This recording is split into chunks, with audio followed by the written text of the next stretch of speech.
Friends welcome back to our channel. துபாயில ஒரு race நடந்துச்சு பாத்தீங்களா? அதுவும் உலக அளவான ரேஸ். அதுல நம்ம தலை போய் கலந்துக்கிட்டது மட்டும் இல்லைங்க, 2வது இடத்தை அடிச்சிருக்காரு. 4 பேர் கொண்ட குழுவா போய் இந்த போட்டியில கலந்துக்கணும். அதுல தலையோட அணியும் போய் கலந்துக்கிச்சு. அதுல தலையும் வண்டியை ஓட்டுனாரு. அதுல போய் 2வது இடத்தை அடிச்சு உலக அளவுல நாங்க சாதிச்சு காமிச்சிருக்கோம் பாருங்க.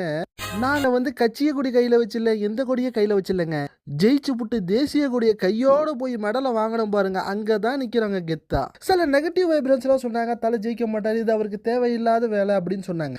மூக்குல தக்காளி சட்னி அடிச்சோமானாங்க. Poster, teaser, song release, movie release, இப்படி எது வந்தாலும் நாங்க கொண்டாடி தீட்டுருவோம் தலைய பத்தி.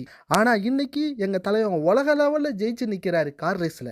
அடே அப்புறம் ஜெயிச்சுங்களா, அப்படியே அப்பிட்டாக்கிங்க எங்க வராரு பாருங்க. இதுல ஹைலைட்டான விஷயம் என்னன்னா, இது துபாயில நடந்துச்சுல, அங்க நம்ம தலையோட ரசிகர் எல்லாருமே போய் குஞ்சிட்டாங்க. அங்க ஒரு சவுண்டை விட்டு கெத்தா காமிச்சாங்க பாருங்க. தலைனா யாருன்னு உலகமே பார்த்துருக்கு.